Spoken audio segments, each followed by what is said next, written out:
MDH chana masala. ಈಗ ಕಡಲೆ ಇರಲಿ, ಹಲಸಂಡೆ ಬೀಜ, ಕಪ್ಪು ಕಡಲೆ ಅಥವಾ ಬಿಳಿ ಕಡಲೆ, ಎಲ್ಲವೂ ಸ್ವಾದಿಷ್ಟವಾಗುತ್ತೆ. MDH.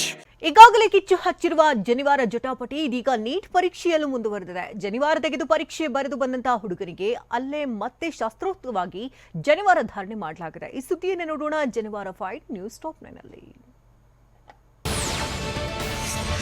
ಬೆಂಗಳೂರು ಸೇರಿದಂತೆ ರಾಜ್ಯದ 380 ಪರೀಕ್ಷಾ ಕೇಂದ್ರಗಳಲ್ಲಿ ನಿನ್ನೆ ನೀಟ್ ಎಕ್ಸಾಮ್ ನಡೆದಿತ್ತು.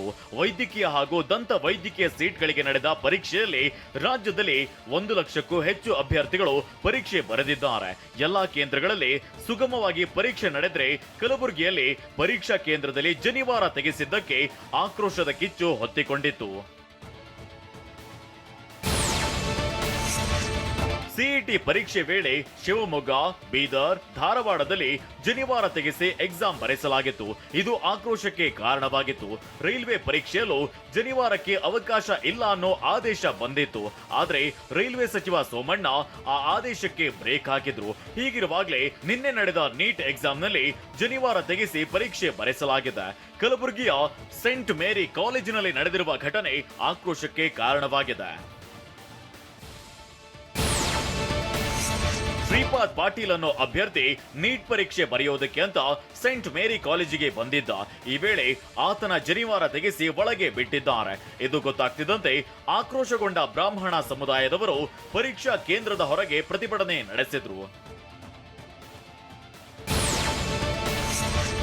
ಜನಿವಾರ ತೆಗೆಸಿದವರನ್ನ ಅಮಾನತು ಮಾಡಬೇಕು ಅಂತ ಪಟ್ಟು ಹಿಡಿದಿರುವ ಪ್ರತಿಭಟನಾಕಾರರು ಪರೀಕ್ಷೆ ಮುಗಿಯುವವರೆಗೂ ಅಲ್ಲೇ ಹೋರಾಟವನ್ನ ನಡೆಸಿದ್ರು. ಕಾಲೇಜಿನ ಕಾಂಪೌಂಡ್ಗೆ ಕಟ್ಟಿದ ಬ್ಯಾನರ್ ಹರಿದು ಆಕ್ರೋಶವನ್ನ ವ್ಯಕ್ತಪಡಿಸಿದ್ರು. ಇನ್ನು ಪರೀಕ್ಷಾ ಕೇಂದ್ರದಿಂದ ಹೊರಬಂದ ಶ್ರೀಪಾದ್ ಪಾಟೀಲ್ ಅಧಿಕಾರಿಗಳ ಸೂಚನೆ ಹಿನ್ನೆಲೆ ಜನಿವಾರ ತೆಗೆದು ತಂದೆ ಕೈಗೆ ಕೊಟ್ಟಿದ್ದೆ. ಜನಿವಾರ ತೆಗೆಸಿದ್ರಿಂದ ನಮ್ಮ ಧಾರ್ಮಿಕ ಭಾವನೆಗಳಿಗೆ ಧಕ್ಕೆ ಆಗಿದೆ. ನಾನು ಮಾನಸಿಕವಾಗಿ ನೊಂದಿದ್ದೇನೆ ಅಂತ ಹೇಳಿದ್ದಾರೆ. ಒಳಗ್ ಧಾರದ ಅಂದ್ರಿ ಜನಿವಾರ ಅದ ಅಂದ್ರಿ, ಅದು ತೆಗೆದ್ರೆ ಎಕ್ಸಾಮ್ ಕೊಡ್ಲೇ ಕೊಡ್ತೀನಿ, ಇಲ್ದ್ರ ಕೊಡ್ಲೇ ಕೊಡಲ್ಲ ಅಂದ್ರಿ. ಮತ್ ಇನ್ನೊಬ್ರಿಗೆ ಕೇಳಿದ್ರಿ, ಅವ್ರು ಬಿ ಹಂಗೆ ಹೇಳ್ರಿ. ಹೊರಗ್ ಬಂದ್ ನಮ್ಮ ಪಪ್ಪನ ಕೈದಾಗ ಕೊಟ್ಟೋದಿ. ಪರೀಕ್ಷೆ ಮುಗಿಯುವವರೆಗೂ ಅಲ್ಲೇ ಕಾದು ಕೂತಿದ್ದ ಬ್ರಾಹ್ಮಣ ಸಮುದಾಯದವರು ಎಕ್ಸಾಮ್ ಸೆಂಟರ್ ಎದುರೇ ಶಾಸ್ತ್ರೋಕ್ತವಾಗಿ ಜನಿವಾರ ಧಾರಣೆ ಮಾಡಿದ್ದಾರೆ. ಸದ್ಯ ಜನಿವಾರ ತೆಗೆದು ಪರೀಕ್ಷೆ ಬರೆದಿರೋ ಶ್ರೀಪಾದ್ ಗಲಿಬಿಲಿಯಲ್ಲಿ ನೋಂದಣಿ ಸಂಖ್ಯೆ ತಪ್ಪಾಗಿ ಬರೆದಿದ್ದೇನೆ ಎಂದಿದ್ದಾರೆ. ಇದಕ್ಕೆಲ್ಲ ಅಧಿಕಾರಿಗಳೇ ಹೊಣೆ ಅಂತ ಆರೋಪಿಸಿದ್ದಾರೆ. ಕಲಬುರಗಿ ಸ್ಟೇಷನ್ ಬಜಾರ್ ಠಾಣೆಗೆ ತೆರಳಿದ ಶ್ರೀಪಾದ್ ಜನಿವಾರ ತೆಗೆಸಿದವರ ವಿರುದ್ಧ ಪೊಲೀಸರಿಗೆ ದೂರು ನೀಡಿದ್ದಾರೆ. ಈ ಘಟನೆಯನ್ನ ಅಖಿಲ ಕರ್ನಾಟಕ ಬ್ರಾಹ್ಮಣ ಮಹಾಸಭಾ ಕೂಡ ಖಂಡಿಸಿದೆ. ಈ ಪರೀಕ್ಷೆ ಬರೀಲಿಕ್ಕೆ ಬಂದಂತ ಪಾಟೀಲ್ ಎಂಬ ಹುಡುಗನ ಜನಿವಾರವನ್ನು ತೆಗೆದುಹಾಕಿದ್ದಾರೆ ಅಂತ ಹೇಳಿ ಈ ಘಟನೆ ಮತ್ತೊಮ್ಮೆ ನಡೆದಿರೋದು ದುರದೃಷ್ಟಕರ ಮತ್ತೆ ಖಂಡನೀಯ. ಬೆಂಗಳೂರಿನ 65 ಕೇಂದ್ರಗಳಲ್ಲಿ ಪರೀಕ್ಷೆ ನಡೆದಿತ್ತು. ಪರೀಕ್ಷೆ ವೇಳೆ ಯಾವುದೇ ಗೊಂದಲವಾಗದಂತೆ ಮುನ್ನೆಚ್ಚರಿಕೆ ಕ್ರಮ ಕೈಗೊಳ್ಳಲಾಗಿತ್ತು. ನಮ್ಮ ನಾರ್ತ್ ಡಿವಿಷನಲ್ಲಿ ಅರೌಂಡ್ 11 ಸ್ಕೂಲ್ಸ್ ಕಾಲೇಜಸ್ನಲ್ಲಿ ಸೆಂಟ್ರಲ್ ಎಕ್ಸಾಮ್ ನಡೀತಾ ಇದೆ. ನಮಗೆಲ್ಲ ಗೊತ್ತಿದೆ 2 to 5 ಎಕ್ಸಾಮ್ ಆಗುತ್ತೆ. ಅದು ಬಿಫೋರ್ ದಟ್ ಆ್ಯಕ್ಚುಲಿ ಎಲ್ಲ ನಮಗೆ ಒಂದು 3 ಅವರ್ಸ್ವರೆಗೂ ಸ್ಟೂಡೆಂಟ್ಸ್ ರಿಜಿಸ್ಟ್ರೇಷನ್ ಮತ್ತು ಅವರು ಸ್ಕ್ಯಾನಿಂಗ್ ಅದೊಂದು ಆಗುತ್ತೆ. ಅದರ ಜೊತೆಗೆ ಪೊಲೀಸ್ ಡಿಪಾರ್ಟ್ಮೆಂಟ್ ಅವರು ಸ್ಕ್ಯಾನಿಂಗ್ನೂ ಆಗುತ್ತೆ. ಸೊ ಅದಕ್ಕೆ ತಕ್ಕಂಗೆ ಎಲ್ಲೆಲ್ಲಿ ಸ್ಟೂಡೆಂಟ್ಸ್ ಇದ್ದಾರೆ, ಎಷ್ಟು ಜನ ಇದ್ದಾರೆ, ಅದರ ಪ್ರಕಾರ ನಾವು ಸ್ಕ್ಯಾನಿಂಗ್ ಮಾಡಲಿಕ್ಕೆ ಮತ್ತು ಎಲ್ಲ ಸ್ಕ್ರೀನಿಂಗ್ ಮಾಡಲಿಕ್ಕೆ ನಮ್ಮ ಸ್ಟಾಫ್ನ ಹಾಕ್ಕೊಂಡಿದ್ದೀವಿ.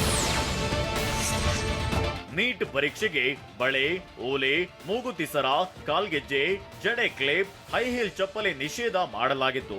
ಆದ್ರೆ ರೂಲ್ಸ್ ನಲ್ಲಿ ಇಲ್ಲದ ಜನಿವಾರ ತೆಗೆಸಿದ್ದು ಯಾಕೆ ಅನ್ನೋದು ಪ್ರಶ್ನೆ ಆಗಿದೆ. ಇದನ್ನ ಬ್ರಾಹ್ಮಣ ಸಮುದಾಯ ತೀವ್ರವಾಗಿ ಖಂಡಿಸಿದೆ.